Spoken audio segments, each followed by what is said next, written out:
never been done before. We the people tell the government what to do. It doesn't tell us. We the people are the driver. The government is the car. And we decide where it should go and by what route to do. We the people are free. And I hope we have once again reminded people that man is not free unless government is limited.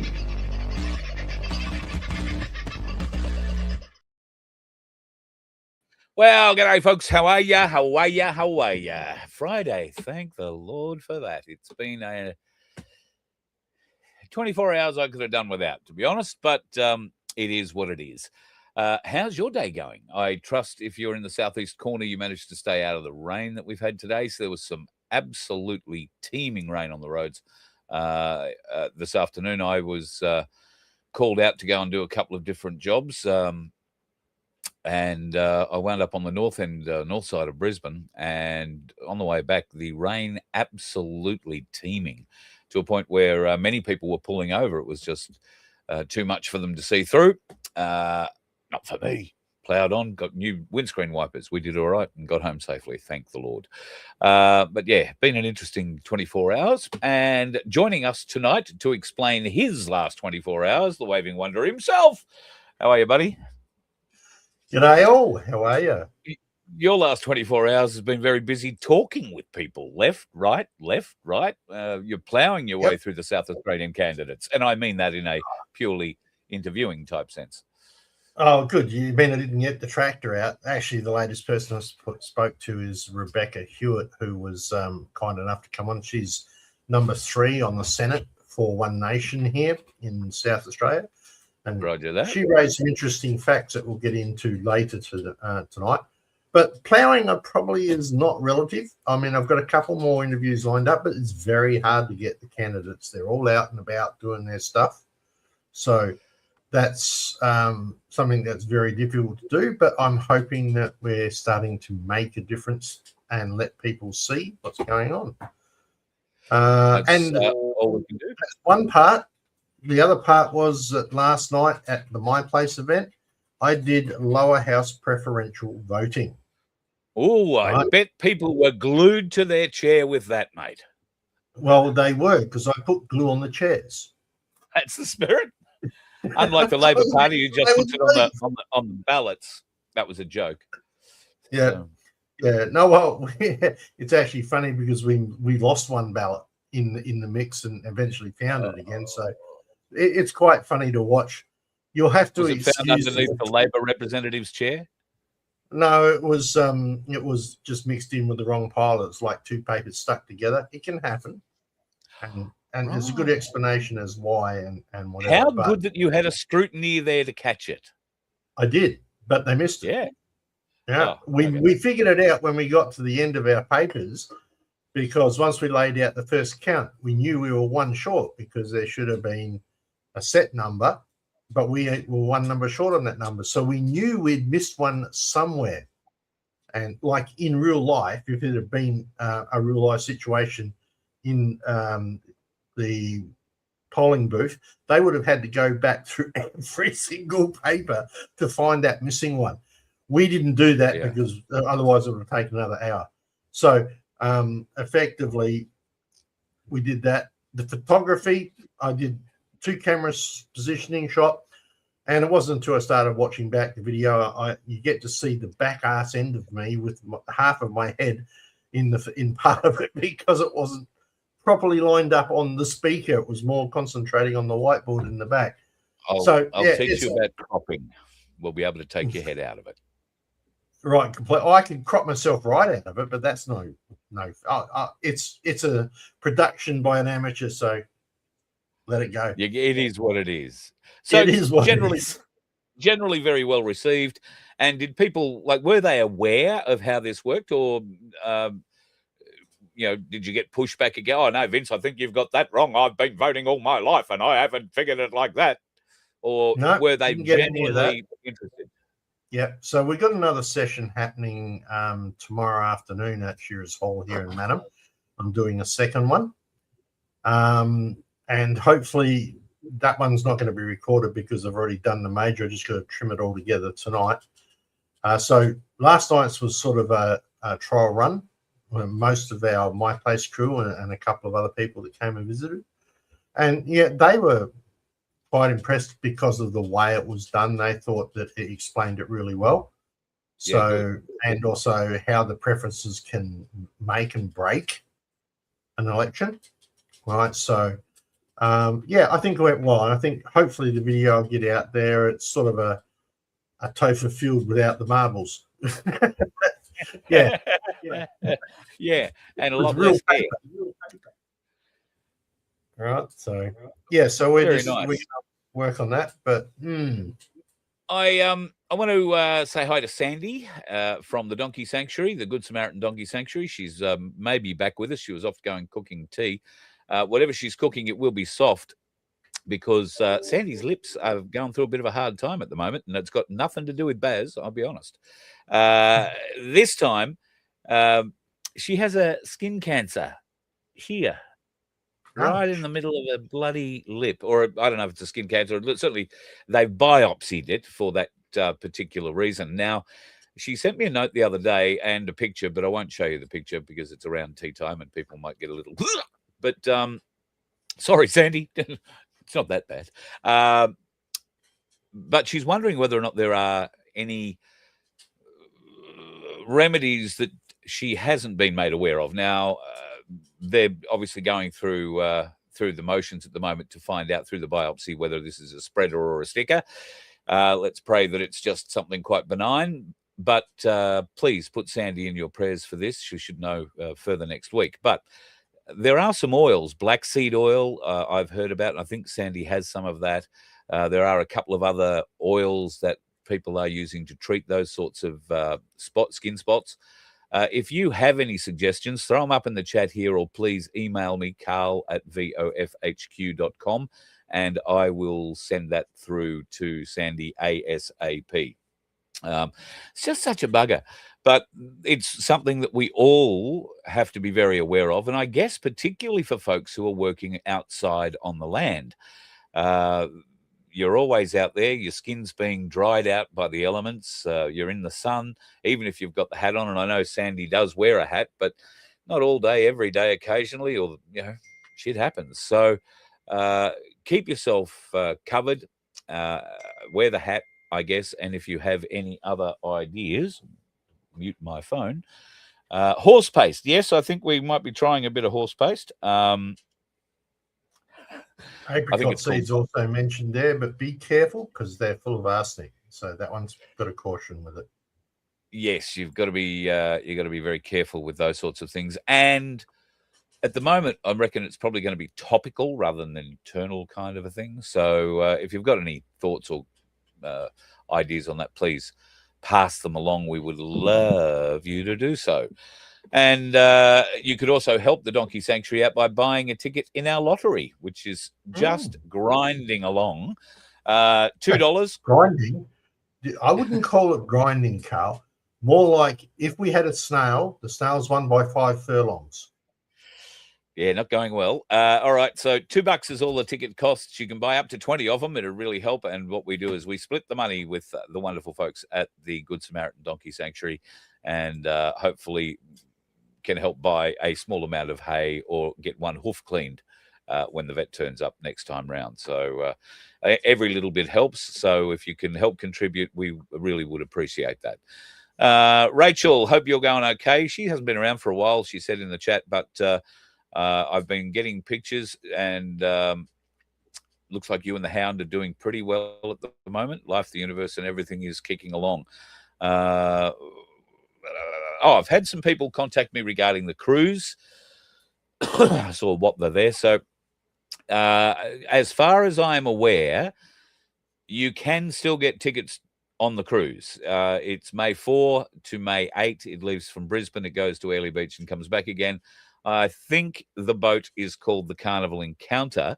But I have noticed in the last week or so that a number of union officials, I say that very officially, have turned up at one of the carnival boats that is moored in Sydney at the moment, or was for the last few days.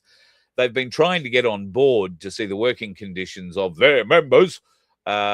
I don't know how many Filipinos are members of the MUA, but apparently there are some people who have to get on the boat to help it dock, and they are members of the MUA. And because they have to get on the boat, the union believes that they have the right to access the boat while it's tied up, the ship, and make demands, I guess, on the shipping company. So the shipping company has pushed back. They have disallowed anybody from the unions and, in fact, the New South Wales state government. They sent down their biggest thugs dressed in their brightest high-vis and hard hats to say, you can't do that to us, but the boat people did that. So is union strength in this country starting to fall over?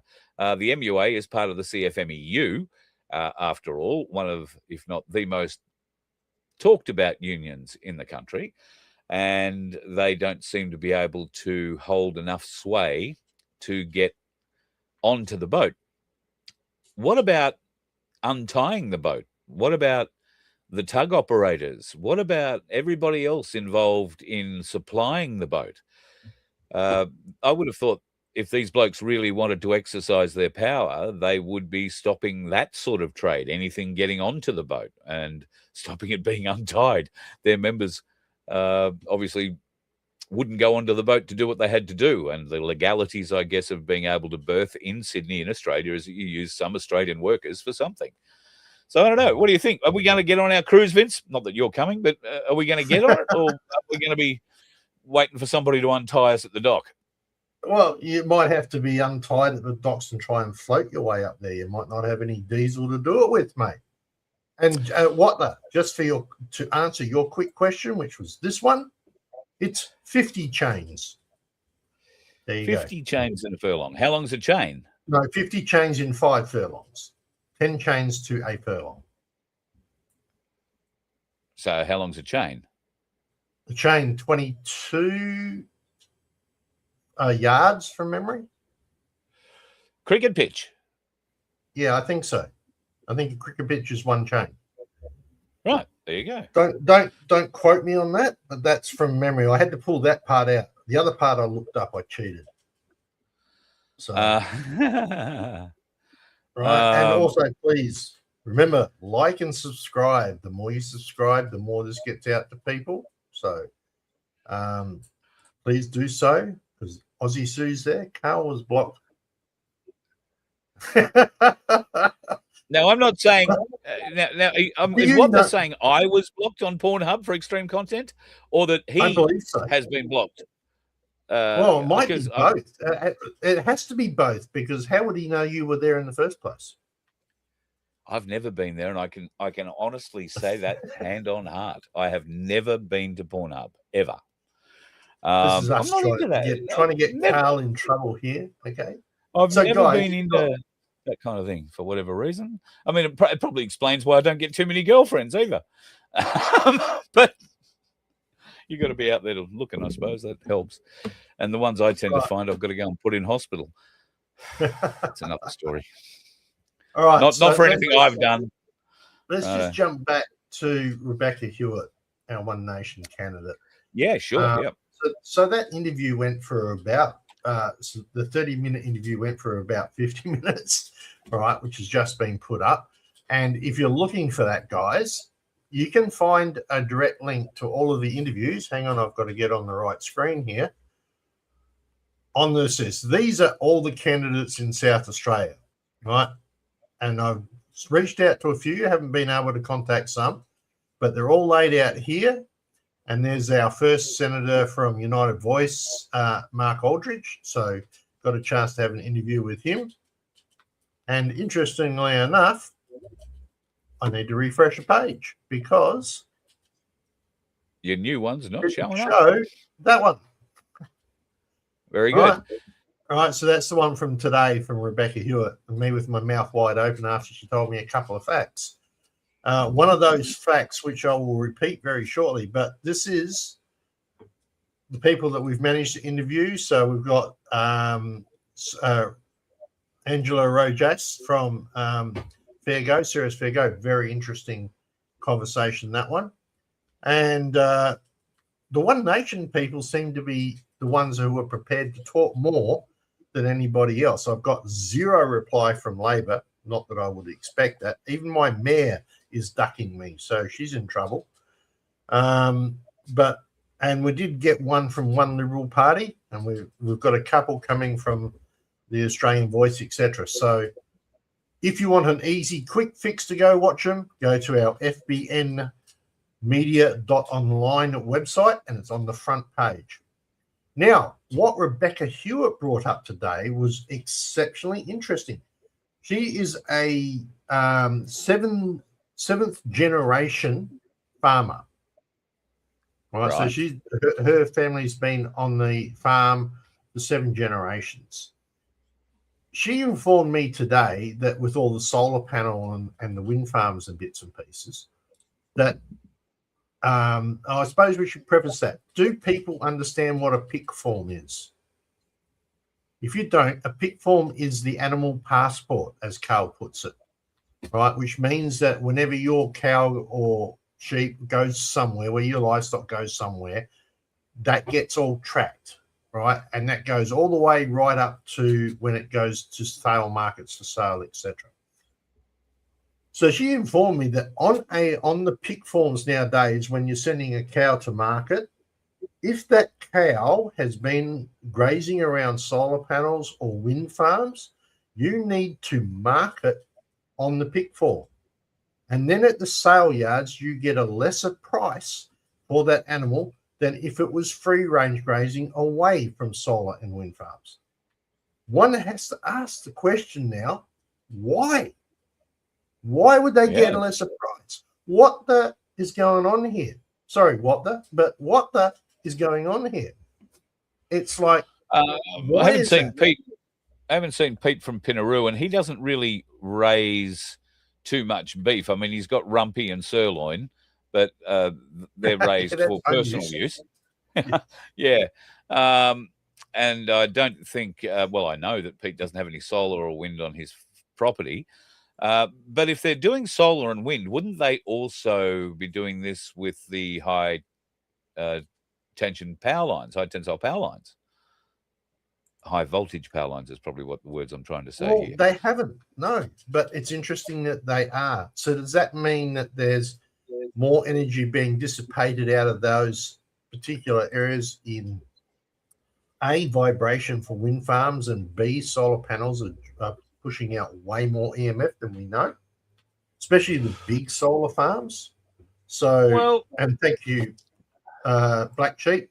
I was right. Thanks. So, and just between you, me, and the gatepost, next time I go past one of these solar farms, I will employ this unit that Black Sheep sent me, which is a modern day Geiger counter, if you like. I don't know that you can see it. I can hold it in any way you're actually going to see it there. But the screen will, maybe if I hit the OK button, play. Love that one from AJ Pipemaster. Thank you. But I'll also reminder the lottery is not available to Victorians. Yeah, exactly. Thank you, Pipemaster. Now I know who that is. Thank you very much. Marvelous man that he is. I found out the other day who AJ Pipemaster is. Anyway, I can't show you this. I'm nearly getting it. But this will give you a little reading. So that's currently telling you the radiation that I'm being bathed with in front of the laptop, and 2 screens and associated other bits and pieces. It does tick like a Geiger counter. So was that 120 or was that 12? 0.1, 0.10, 0.12. 0.10. And so if it gets up to 0.5, you're looking like you're in trouble? I haven't actually got it to a point where it gets to screaming at me with the Geiger counter noise. It makes that Geiger counter noise. So I haven't got to that point where it's screaming at me yet, but it does give you a color indication. So if you're in a area that's probably a bit hot, if you like, with too much radiation, it goes red. Oh, okay. So you get an indication with that. But I have yet to go under power lines, like big, high voltage, long distance power lines, and do it. And I will go and find a wind farm and a a solar farm, and I'll jump the fence and walk around it and see what sort of readings we get. Right. So next week we will have a news report where a person was caught wandering around private property and is now in jail for the next 5 years because he's trying to expose something. No, I'm just not trying to expose anything. I'm just trying to learn. That's all. You know, if the little Geiger counter goes off in my hand, wouldn't you like to know about that too, officer? What about your children? Yeah, wouldn't you like them to know that the school you're sending them to isn't glowing in the friggin' dark? No, wait. The police aren't that stupid, mate. They'd wait for you to hop back over the fence and then get you. That's very true.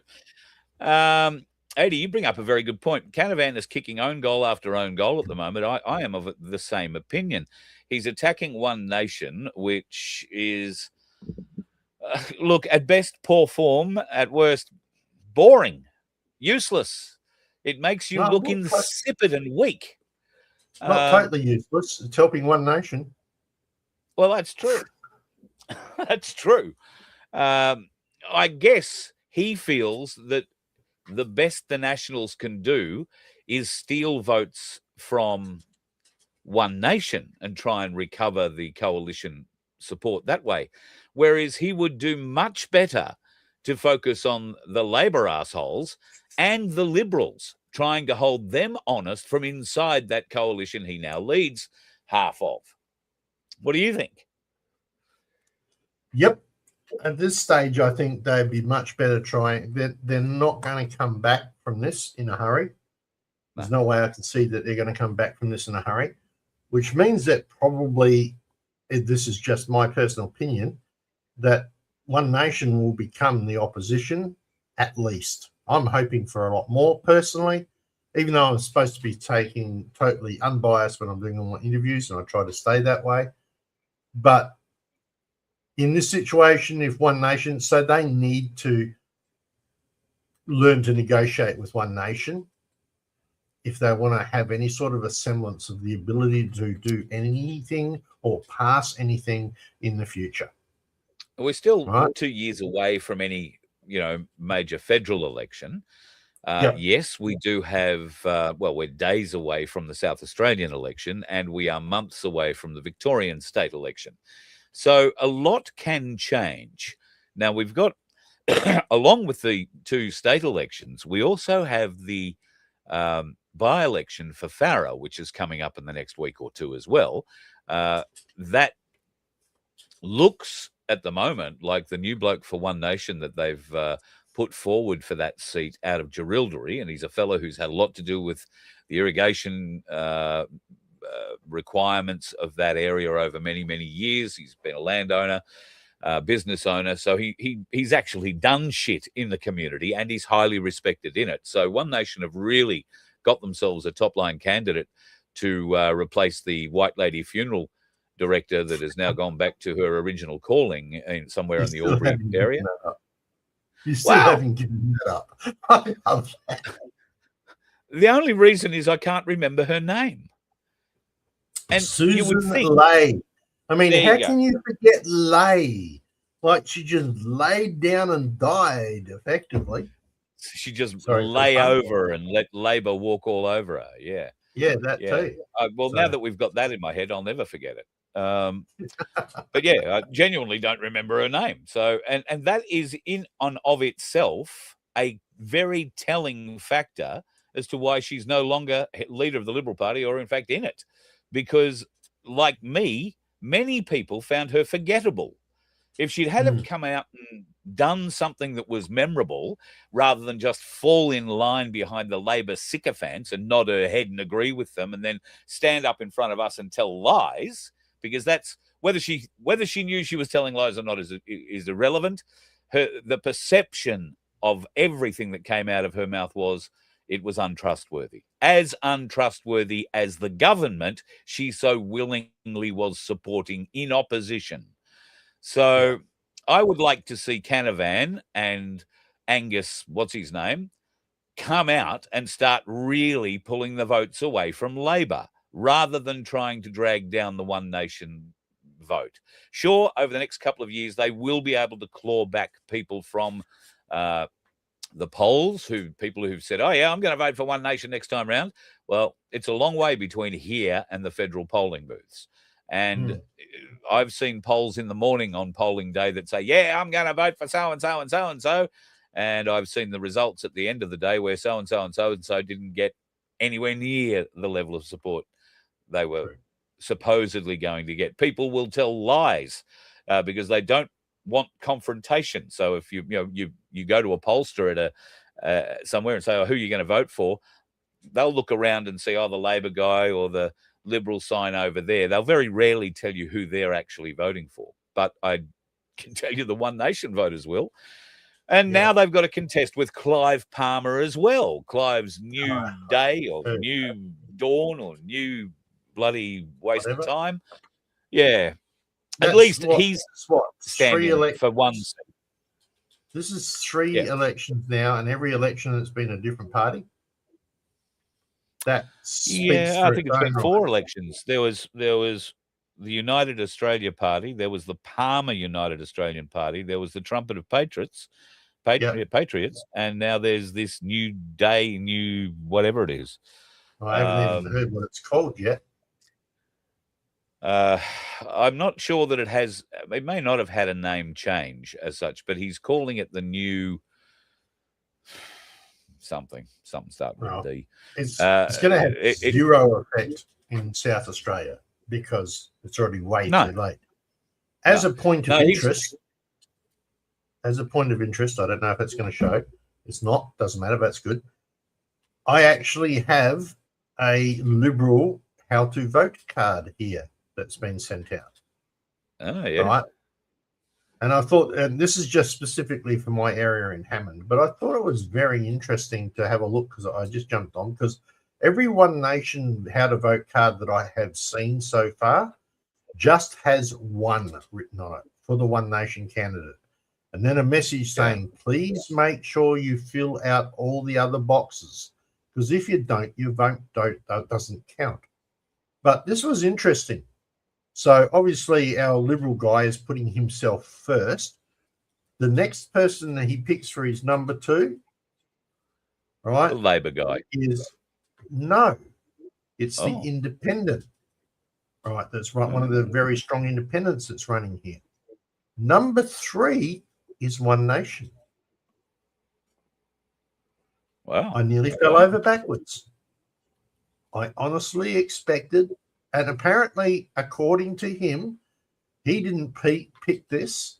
This was done by the Liberal Party group. They're the one who determines the preferences. So do Labor. Their group determines it, not the candidate, which is really interesting.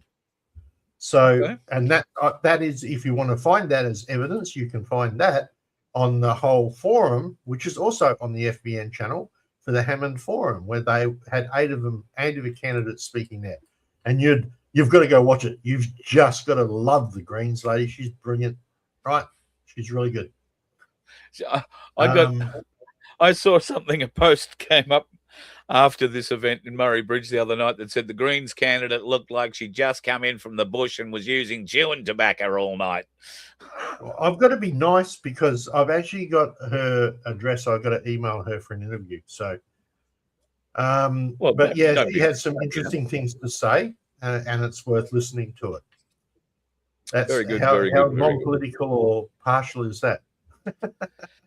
So, fuel prices, what are they doing in your part of the world?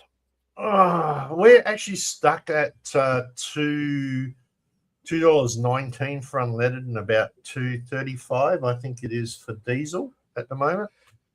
$2.35 for petrol today and $2.70 for diesel, I saw on the north side of Brisbane. Really? Considering that the charts, where's my little thing here? I mean, petrol did go up for a while, and this is not the right window, bummer. Petrol did, oil barrel prices did go up, crude oil did go up for a while, but it's come back down and settled again. So why are we still getting price gouging? Well, Why I is don't know that how still it's come happening? back down too much. It's gone. It's shot back up. It did go up to 120, dropped back down to 80. It's now at $96. So there is a bit of pressure on the oil prices. I don't know why. As I said last night, there's 1/5 of the world's oil supply. The world's, not Australia's. The world's oil supply has gone missing, and Yeah. there is still 80% of the world's oil free and clear. If we think about what we do and do it sensibly, we shouldn't have too many problems. The government today has come out and opened up the fuel store, if you like. They've decided they're going to put out, I think, 700,000 litres of petrol and an extra 500,000 or 700,000 litres of diesel. They'll be releasing that into the market at their discretion and through the dealer network that they believe can best service regional Australia, because it isn't so much that there is no fuel available, it is the fact that the supply lines are being stretched so badly, the trucks, because people have panicked and gone out, filled up all their cars. And like I said last night, there's some moron pulls up into a service station with 9 44-gallon drums and wants to fill up all those. Pretty soon, retailers will be forced to say, no, you can buy $100 worth of fuel. Now, I put fuel in the car yesterday. I put 16 litres in the car. It cost me $47 yesterday. And today I've used half a tank of fuel. I'm dreading going and putting fuel in the bloody thing tomorrow. But it's better to do it tomorrow than when the thing is nearly empty, you know? Yeah, so correct. I would say to you folks, go and top up. Don't go and panic buy. Just top up. So, yes, we're probably going to be topping up at the most expensive time. In crypto, we call that cost averaging. So Cost average. Yeah, right. Okay. Yeah, right. Well, buy it while it's cheaper and just buy in as you need to. All right. So, but if we're listening to if we're listening to Donald Trump, the war is over. Well, if we're listening to Topher Field, there is no World War III. It's been put on hold indefinitely. You don't have to worry about anything. Donald Trump says the world, the fight is over. We've killed everything. Everybody who needs to be killed is dead, except the Ayatollah, who has come out today and made a statement. It went, oh, that hurts. And then he stopped again. Not really. He apparently put a handwritten statement out, which is not bad for a bloke who's supposedly in a coma with only one leg. But I got to tell you, folks, when I saw this meme, all I could think of was Ayatollah in a coma. Da, da, da, da. That's what he is. Da, da, da, da, da, da. Ayatollah in a coma. I mean, that's very disrespectful, but bloody funny, I thought. And the alliteration of whoever came up that up. How did you marry that up? As soon as I saw that picture, that song came into my head. Blame It on the Bossa Nova from God knows what year, 60-something, I guess. Probably earlier, yeah, I'm not going to even try and guess. The worst part is I actually remember it, so that's even more scary. Yeah. Ayatollah in a coma. I mean, you just want to we sing should it, short don't you? that one. That's going to be a short. You're going to make that one a short. Clip it. Is okay. that what you say? Yeah. Right. So, but so let's check this out. To the fuel, though. Yeah, well, it does. So part of the reason that the fuel is going up is because the Americans are not or have not been able to knock out these underground silos, or as many of them as they would like. Clearly, there are still ballistic missiles being launched out of Iran, and they are targeting friendly, supposedly, Arab nations. Now, China has finally come out and made a statement where they have made it pretty clear to Iranian current leadership anyway. I'm not sure that it's the Ayatollah in a coma, but somebody in the IRGC, that the targeting of civilian assets in other Arab countries and the targeting of anything other than military is just not on. And of course, that includes blowing up ships going through the Suez Canal. Now, the Chinese are struggling at the moment with, of all things, fuel supply. Now, Right. I would have thought with a country that is pumping out as many electric vehicles as it currently is, there is so much evidence of queues for petrol, kilometers of queues, multiple lines pulling into service stations. The Chinese are panic buying, absolutely panic buying. And China gets 40% of its oil straight through the Suez or the Straits of Hormuz.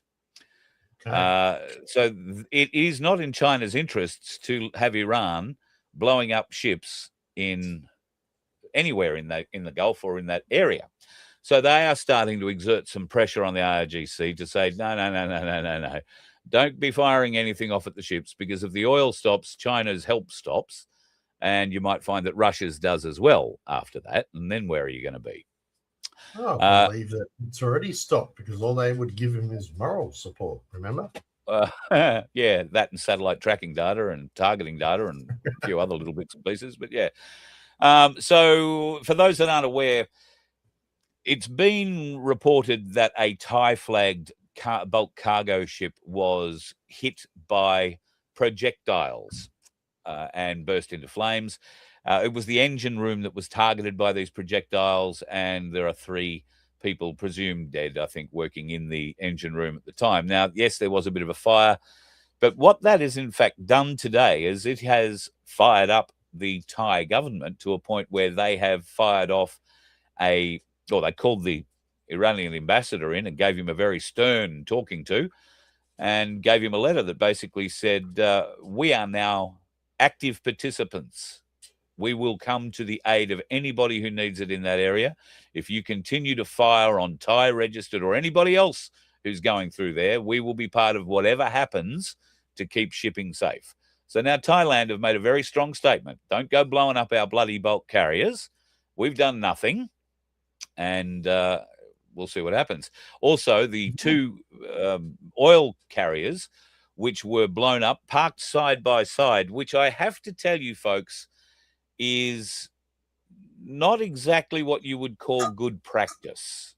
I mean, I don't know. I'm not an international mariner, but the idea of tying up 2 super carriers capable of holding God knows how many liters, and it's not when they're full that it's the most dangerous. It's when they're empty, because of all the fumes and everything else that they have in those vented storage areas. If you get one spark in the wrong place, it's the fumes that do the damage. What we saw were tankers that had a fair bit of oil in them, and that was burning, surface burning. What we aren't seeing, funnily enough, is all this oil flooding into the Gulf. We're not hearing about major cleanups. We're not hearing about, all the environmental impacts. I've got a sneaking suspicion, Vince, the oil could be a lot.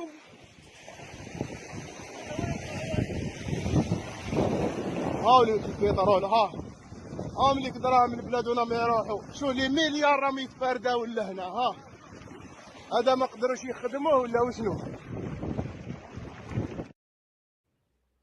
Got a secret for you, folks. Someone broke an oil pipe.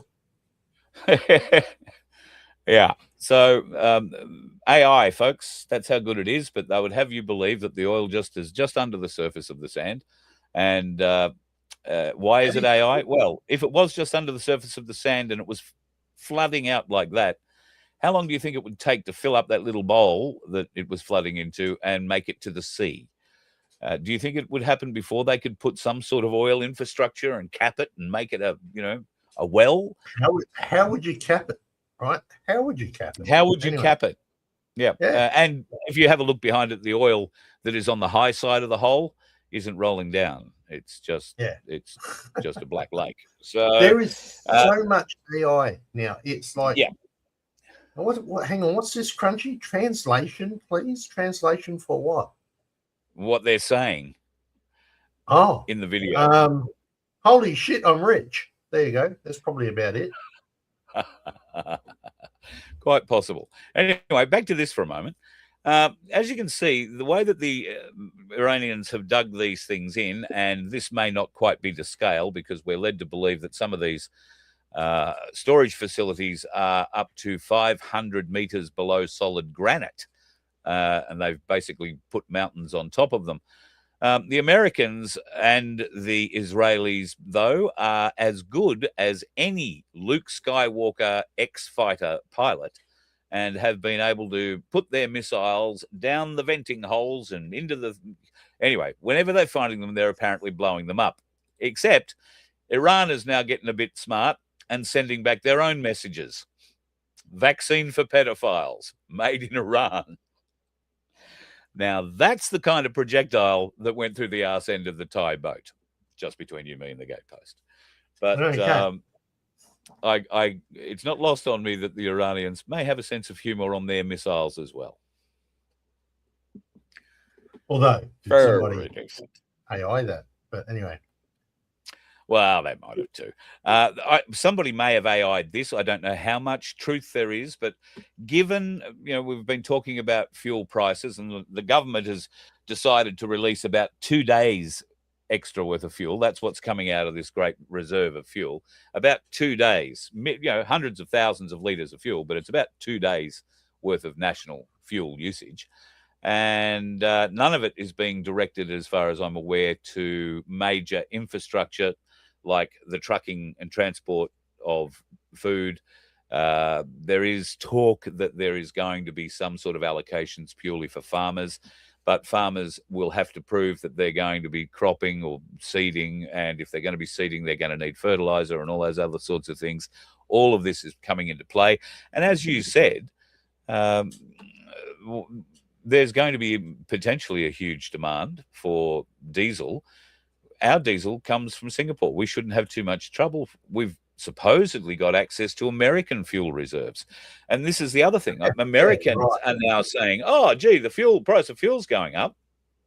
America has more fuel reserves stored than any other country in the world, practically. Because it's smart. Unlike our bloody stupid politicians, there is no reason. What the fuck, when we have oil coming out of our friggin' shores, that we are not refining our own oil? It is, excuse me, I'm going to swear, fucking critical infrastructure. We need it. Should have had it. How is it that the Australian government could buy and have millions upon millions upon millions of litres stored in America? Right, we bought it, or we supplied it, rather, and it's stored for us in case of emergency. How is it that we got talked into selling that for $186 billion that the people of Australia were never made aware of? And as part of that agreement, we agreed not to refill those stores or ask for them to be refilled. That's a government who's going broke hand over fist and needed money hidden from the people so that they could keep paying their mates. Yep, that's what my call. I mean, the more average Aussies get into one of those seats, the better off. It was interesting in those interviews that I've done so far, right, except for Corey Bernardi, right, just about every other candidate, there's about 4 or 5 that are apparently local councillors, right? But just about every other One Nation candidate, I've got this verified today, are just average Aussie people. They've not played in politics before. And I asked the question, how are you going to deal with the bureaucrats?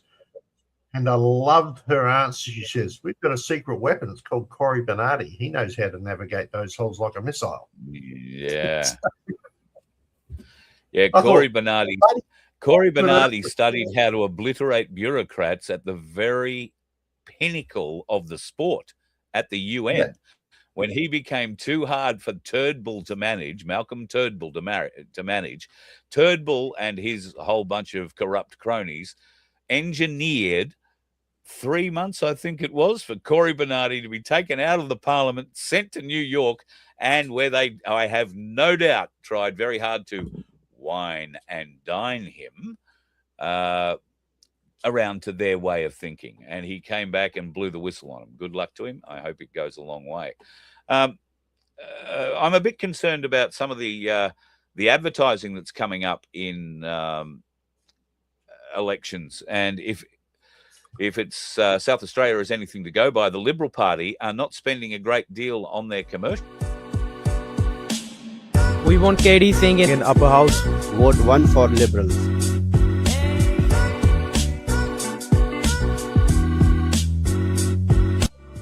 KD Singh को जिताने के लिए vote 1 for Liberals.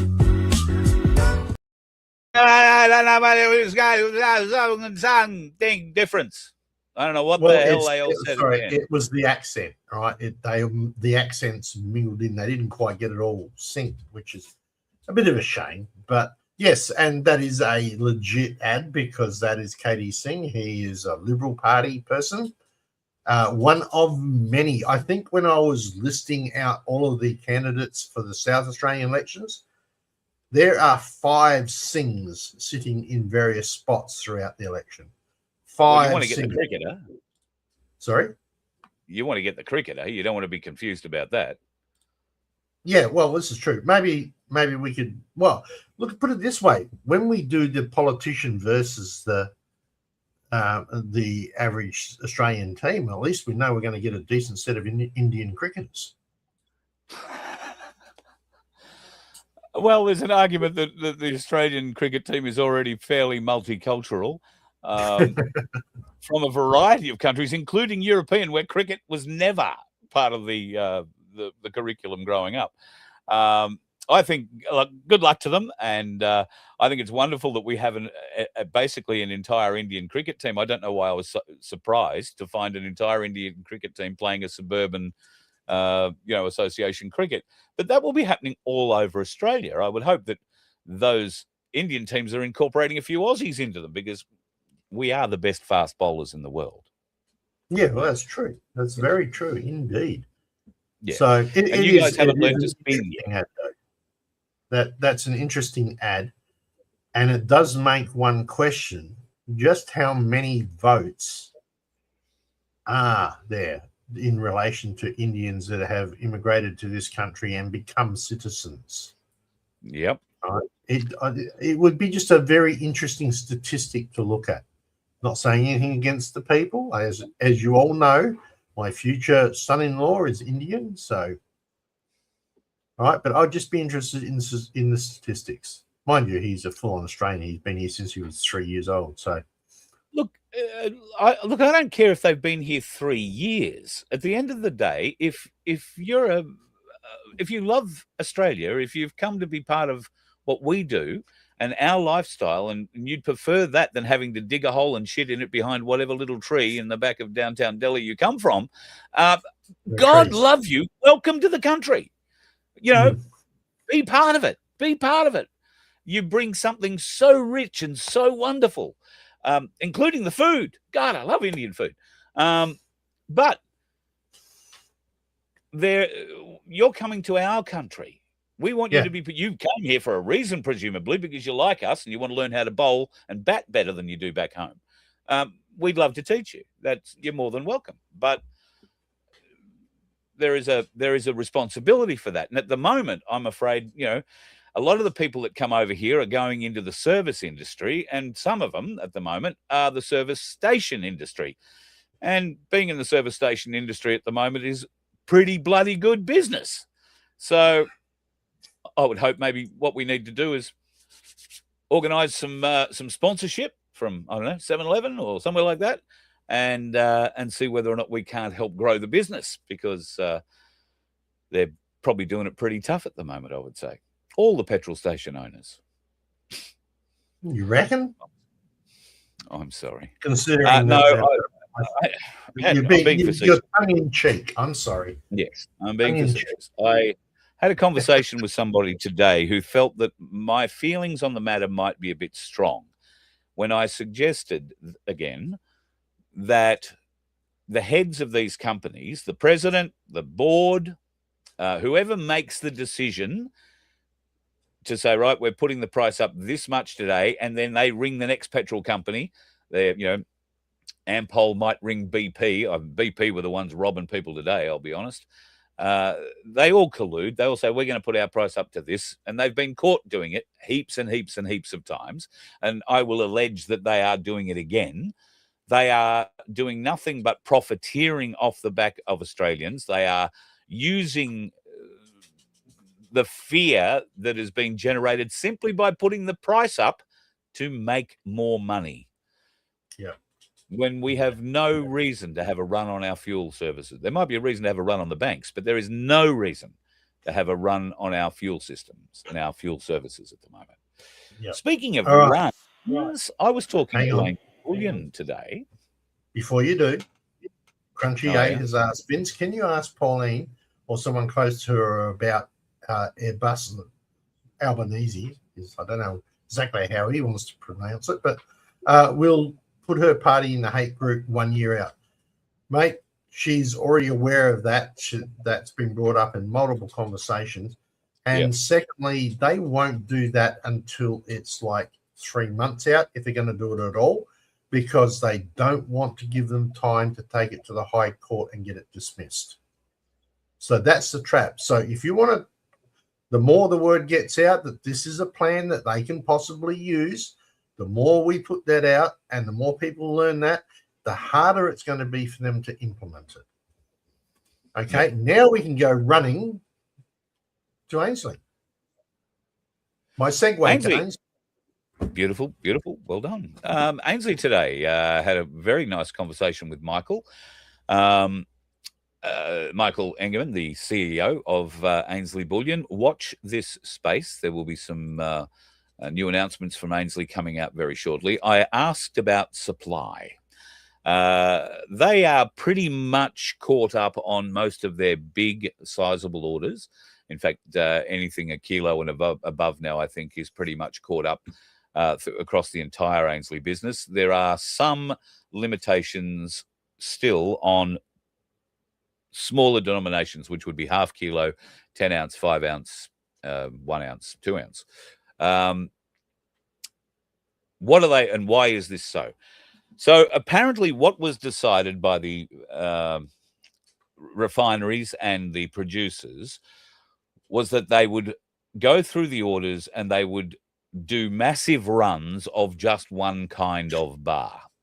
And that's essentially what they did. They started with the biggest weights and worked their way down. So that was in part why there was a delay in people getting their products. Those orders are now cleared. And if you go to the Ainsley website, you'll see that there's only one or two little, not available here or not available yet for certain 1 ounce or 5 ounce products. I think everything else was just about there. And if it isn't, Michael said to me today that they are receiving orders from the Perth Mint and their other suppliers every day now. So there's stuff turning up every day. He said there aren't too many people waiting anymore, but there may well be the odd one or two. If that is you, then I understand completely. But please be aware it is going to come to you, and I can promise you that because today I picked up my wedge-tail eagle, which I bought. Got it. Yeah. In fact, I got two of them. I bought these at Christmas time. And there was that's the 2025. And this one, which I'm really loving, is the 2026 version. It's got two, there you go, two wedge-tail heads on it. Really nice. They're not making, if they made it in a kilo coin and I had 4,000, whatever it is, dollars to buy a kilo of silver, I'd have one of those. But as it is, I got it, funnily enough, for about the same price as silver is at the moment, back before Christmas. So silver down to 116.40 at the moment. And talking with Michael about what silver and gold might do and how weird things have been and how wrong the Asian, not how wrong, but the Asian guy seems to be now going into survival videos, how to start a fire with wet wood, that kind of thing. He is still doing some analysis. I'd really love to know who's raking any of those dividends off the ads and stuff that guy is getting. right? Somebody in India is making AI work. It's not real people like us. It's not whatever, as good as it might be. Crunchy, just for your question, yes, we will be on tomorrow night. I have made the decision because of the way things worked out with my family that I will be doing a coin toss every second weekend now. Okay, so we will see you tomorrow night. But anyway. Very good. Very good. Now, messages through secure comms today. Everybody should get 1,000 XRP and be very happy. It'll be life-changing. Until I found out from you what the maths on getting 1,000 XRP was, I was very excited about that. Yep. What is your analysis of this desire to own at least 1,000 XRP? It's based around the fact that they're looking, as XRP builds more and more into the back end of this global network of money shifting that they're talking about, that people, that the company Ripple will start buying XRP back from the people, therefore forcing the price to go up significantly. We've had quotes as high as $750 per XRP, etc. So if you imagine if you had 1,000 of them at $750, you know, you're doing pretty bloody well. Right? Yeah. That's what, 7.5 million or something stupid like that. Or maybe I added one extra zero. But the challenge is, who's got 2,200 Australian dollars right now to buy 1,000 XRP? Not me. Certainly not me. I mean, we're struggling to get him another laptop because this one might go bang. So, you know, I'm just having a bit of a feel of the keyboard at the moment. It's not glowing red hot just yet, but we're doing all right. So while I'm thinking about that, donations are gratefully accepted at Voice of Freedom's main website, vofhq.com. Anything that you want to put in there, we would graciously go towards either A, getting this one repaired, or B, buying another one that's not going to cook itself. So this has been a stunning laptop, I have to say. It's been, I think, 3 years, and it's been turned off probably 3 times. It lives on 24 hours a day for the most part, for a variety of reasons. And look, doing a great job. Fingers crossed we can get it repaired. That's all. I wanted to talk about Sunflower's thing there. Where has that gone? Now I can't remember what she said. You've taken it away from me. Sorry, my bad. I'll go back. That one? That's the one. Why does the public have... Hello, Sunflower, you gorgeous thing, you. Hope you and Rick are doing all right. Did it rain up your part of the world today? Why does the public have to pay for political ads when we all know that they're just businesses and not constitutional? The public doesn't pay for political advertising. So the parties or the individuals must pay. The parties raise money unlawfully. Nope. Not now. In South Australia, the taxpayer is paying for it. It was legislation brought in by the South Australian government where they would allocate out of the South Australian funds monies to each party based on the votes they got last time, right? So you cannot do a political donation to a party. So all the advertising that One Nation's doing and all the advertising Lib Labours and stuff are all doing, those initial funds to run your campaign are effectively coming out of the taxpayer dollar.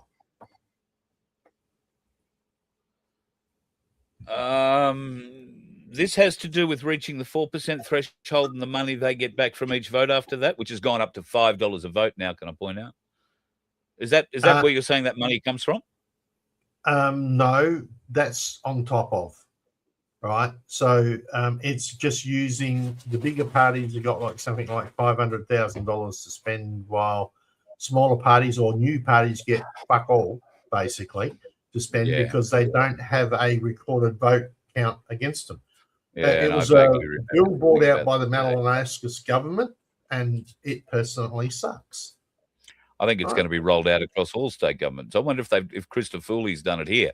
They did it under the guise of that would stop lobbying and it would stop, massive donations from billionaires and stuff like that. Put Clive Palmer right in the shit if it happened, but that's part of what's going on here in South Australia.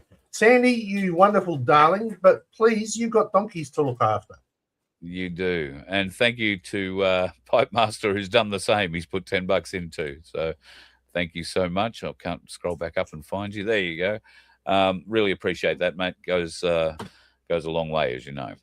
Every little bit helps. And just between you, me, and the gatepost, Pipe Master, there are going to be some people on the cruise who might have an interest in your piping ideas. That's a bit cryptic, isn't it? Pipe Master is a man who knows pipe. Knows pipe. Really knows pipe. And what can I say without giving it all away?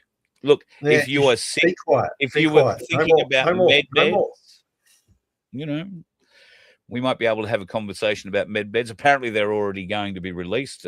Somebody was saying the other day. Haven't heard anything.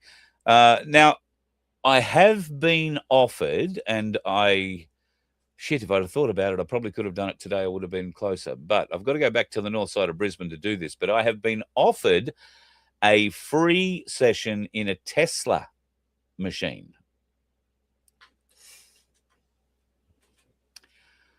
So I don't know if that means I'm going to test drive the new 6-seater battery-operated car that they expect Australians are going to fall over and fall in love with, or in fact it has something to do with some bulbs and some lights and some power and some things like that. But I believe that's more likely. Right. So it's hang on to that big coil of wire, hang on to this big coil of wire, and let's just see how much that light bulb lights above your head. Yep. I'm glad it's the head you're thinking is going to light up. So, yeah. All right. Sorry, people, we're starting to get crude now. 50 billion with 45 billion XRP in escrow.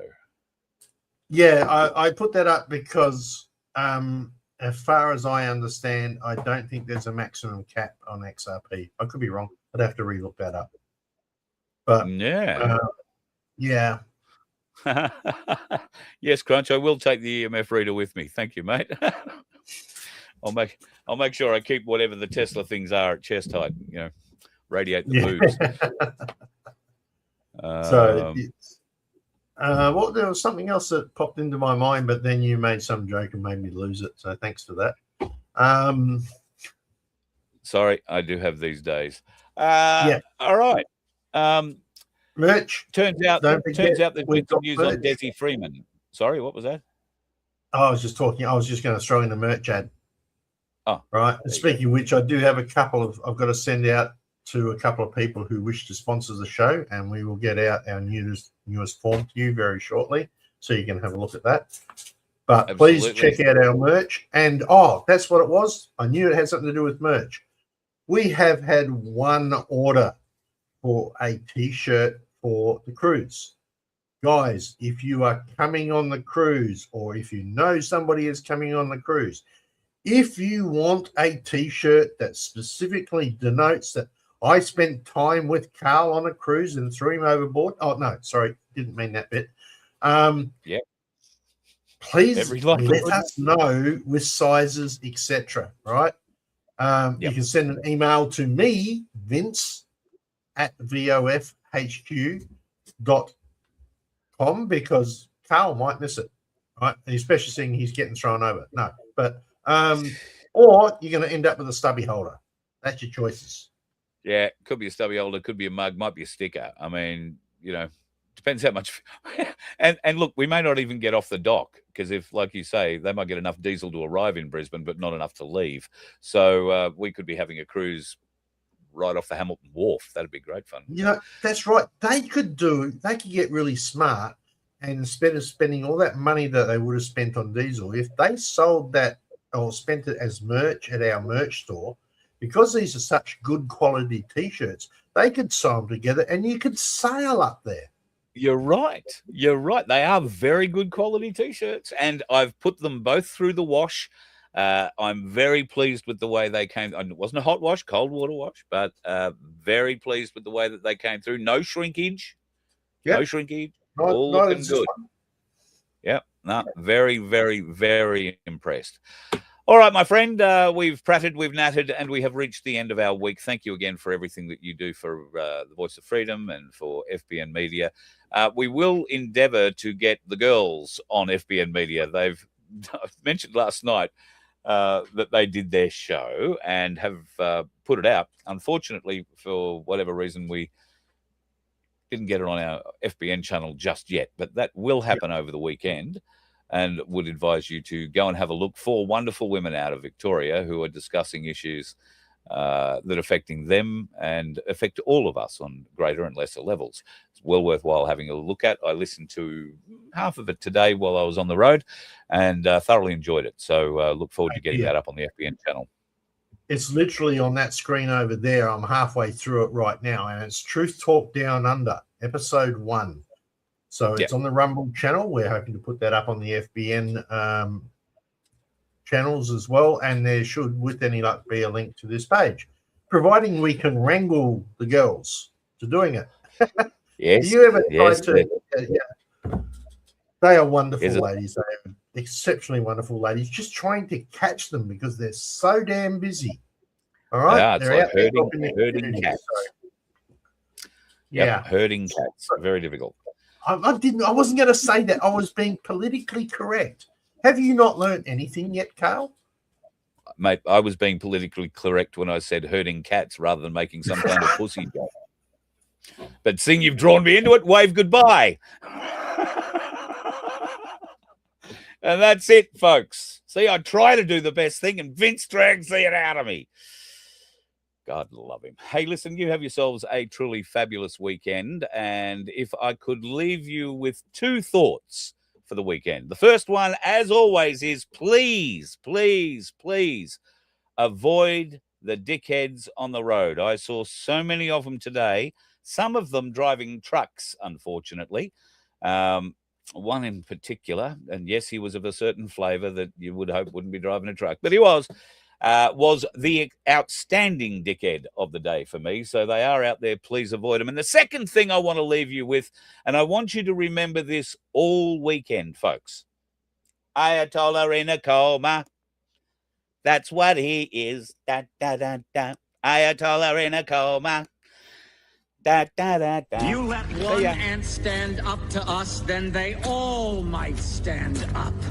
Those puny little ants outnumber us 100 to 1. And if they ever figure that out, there goes our way of life. It's not about food. It's about keeping those ants in line. That's why we're going back. Does anybody else want to stay? Let's rock!